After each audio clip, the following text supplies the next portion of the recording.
Bismillah ar-Rahman ar-Rahim. Thank you very much for your coming. And I would like also to offer my condolence to all free people in all the world of the martyrdom of Shaheed Ayatollah al-Udma Sayyid Ali Khamenei, the Supreme Leader of the Islamic Republic of Iran.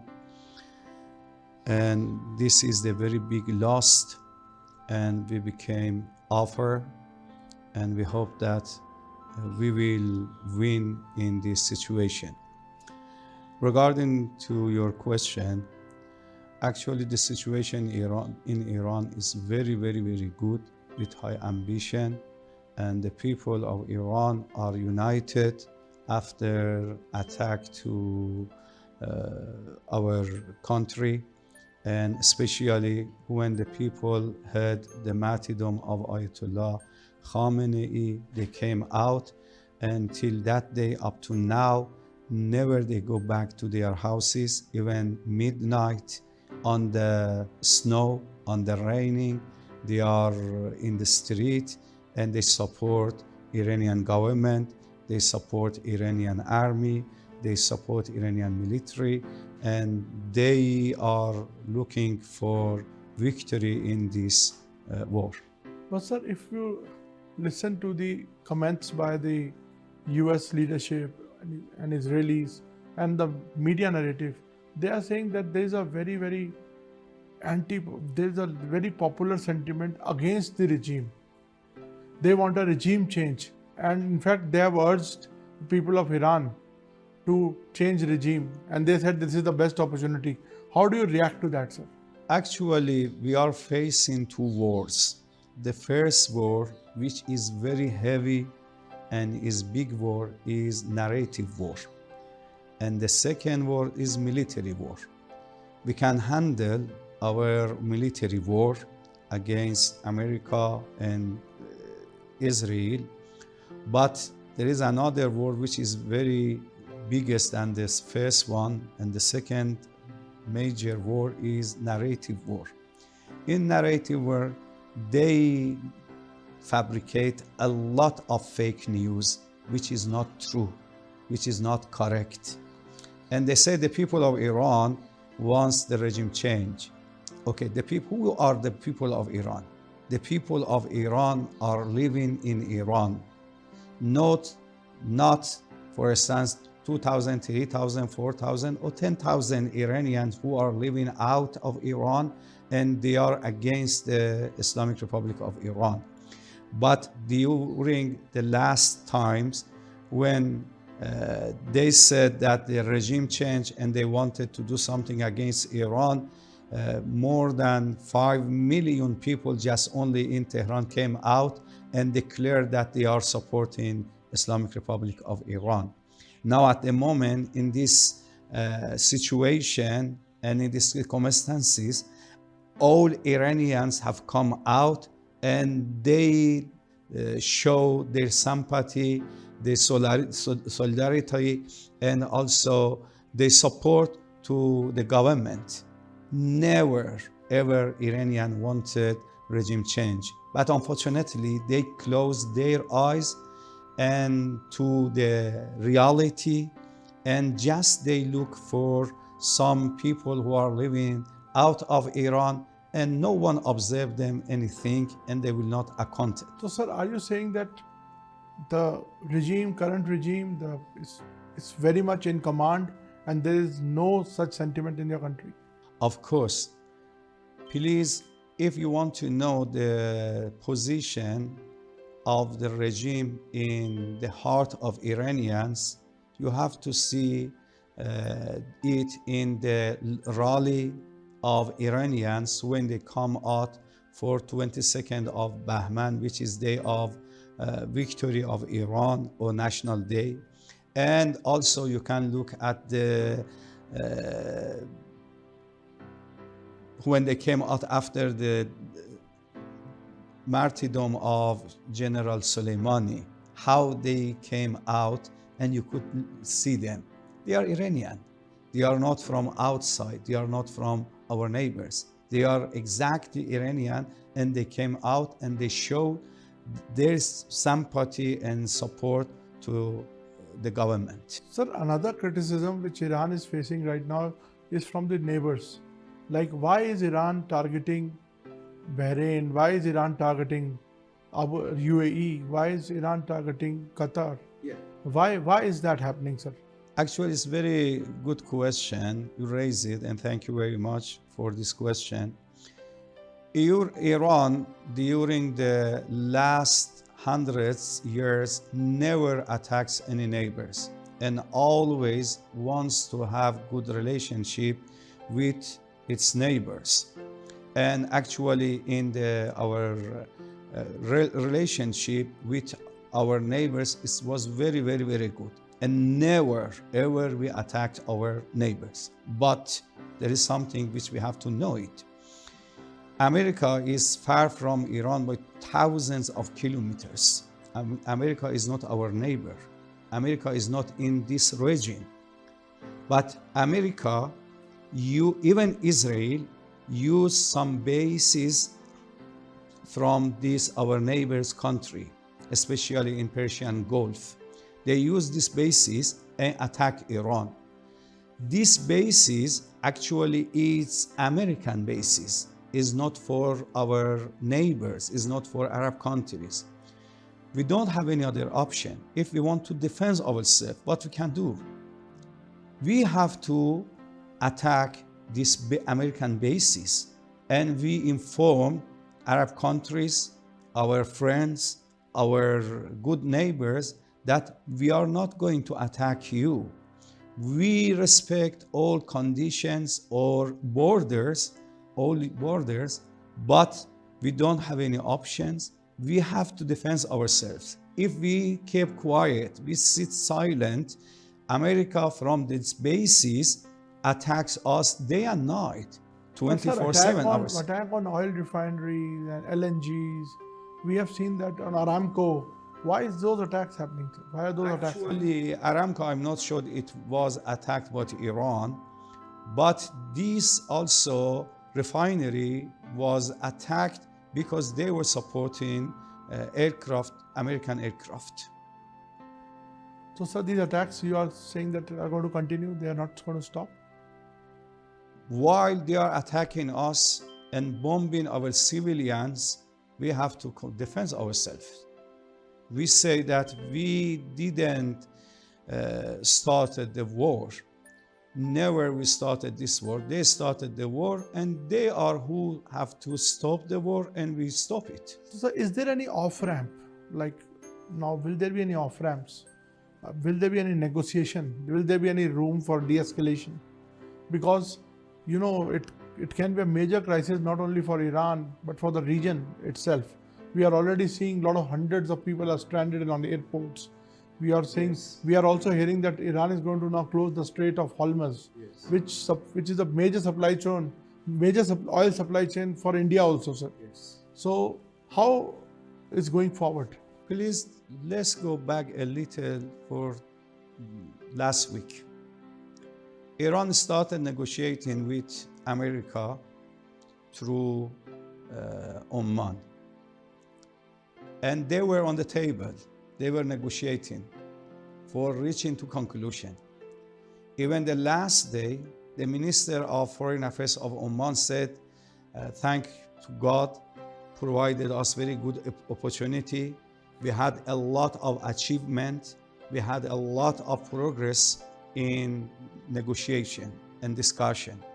And finally, we are going to have a statement, and we hope that this conflict will stop and finish.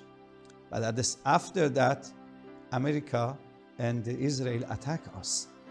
Never we left the table of negotiation. They left it. They started war against us.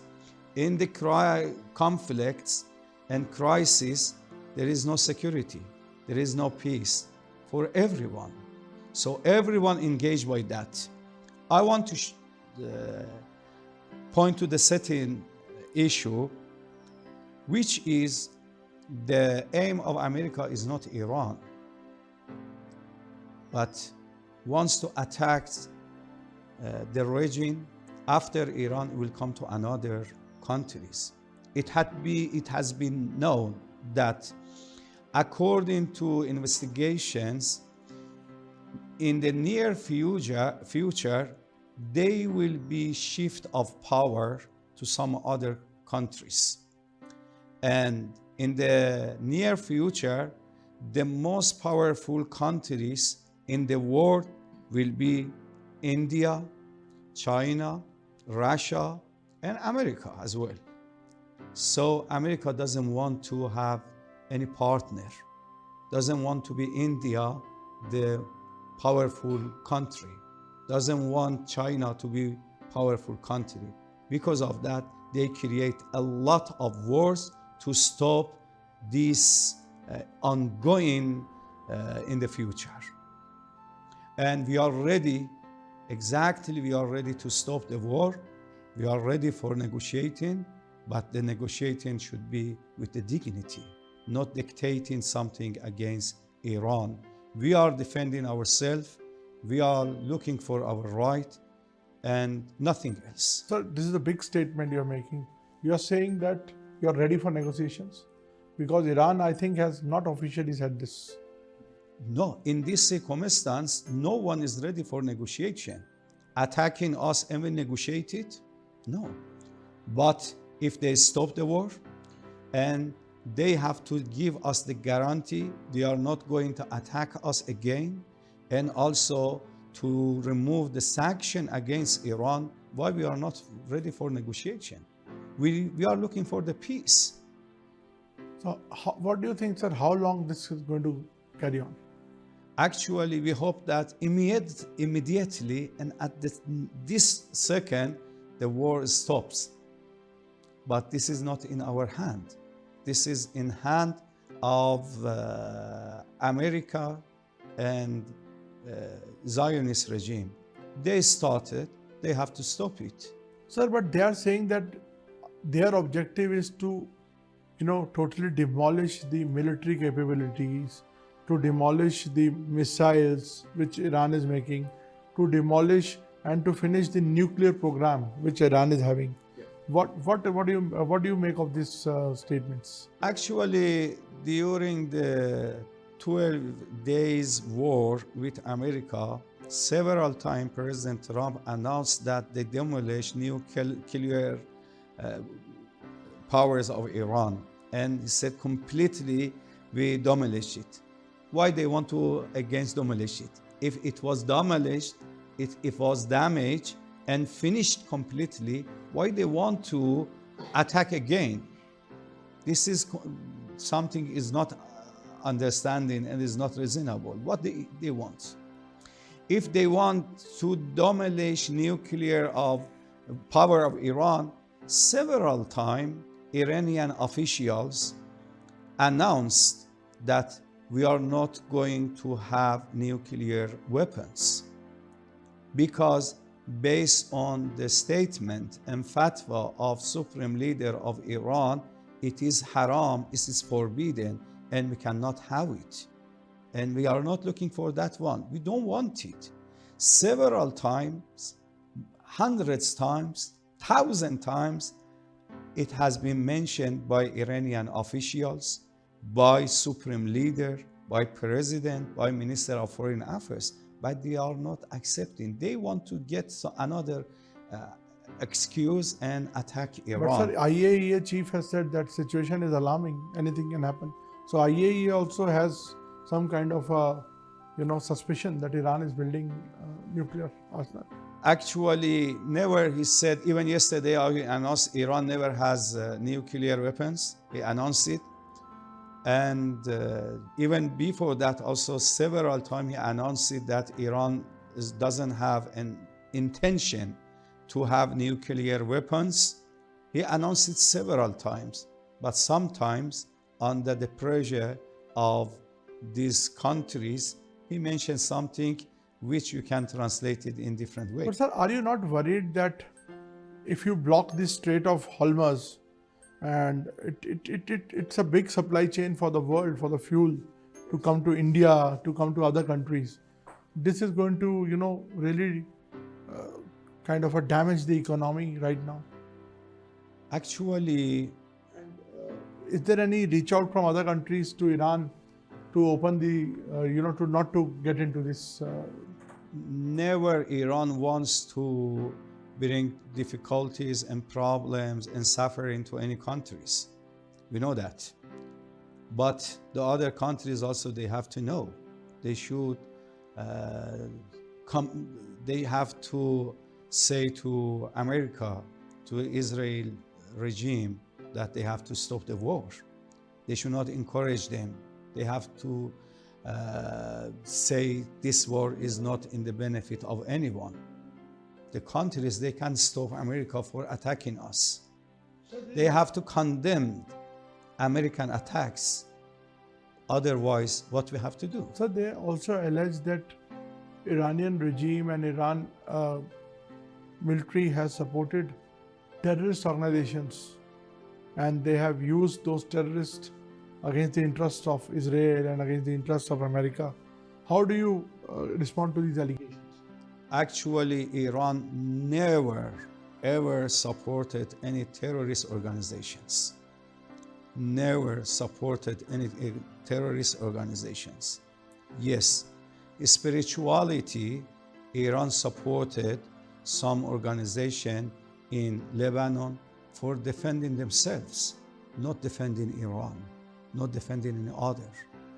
While Zionist regime attacked Lebanon and came to the middle of Lebanon and occupied the Lebanon up to Beirut, what they have to do? These people, youth people, they rose out and they started to defend themselves, and Iran supported them spirituality. And even another group in Palestine, yes, Iran supported them spirituality to defend themselves, not attack any other countries, not attack any other countries. Sir, what does the killing of and death of the supreme leader means to Iran? Like, what next now? And if in the end you can share some memories, because you are his representative here, so can you give us some sense of what it means to Iran?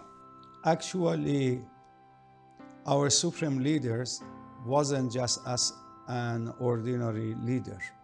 He was our father. He was our spiritual leader.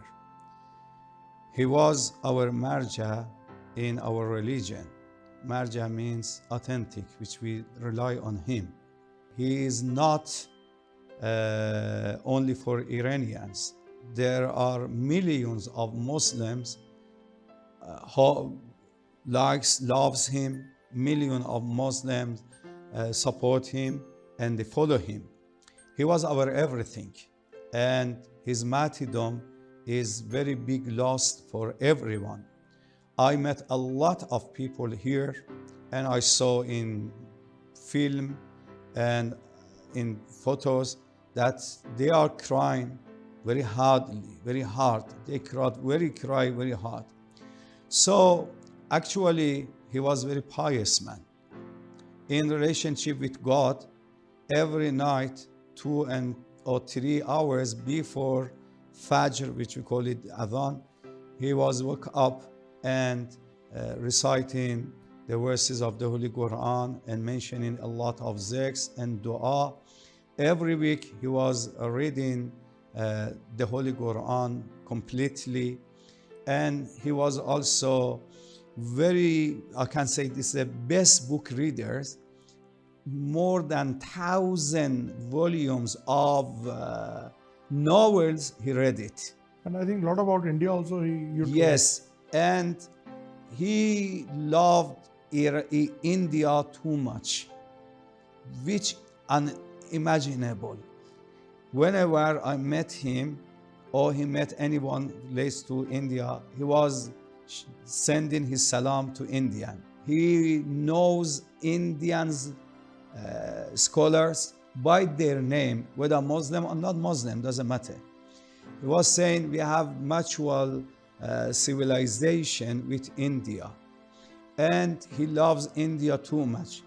Even when he started talking about the history of India and civilization of India and philosophy of India and the poem of India, he knows better and more than the philosophy and more than the professors in Indian universities, which is expert in history of India. Every year he had meeting with the poem, and he was calling also from India. Whenever he met Indian poem, he was very happy and was listening to them. Whenever I met him, he said that please send my salam to Indians and take care of India.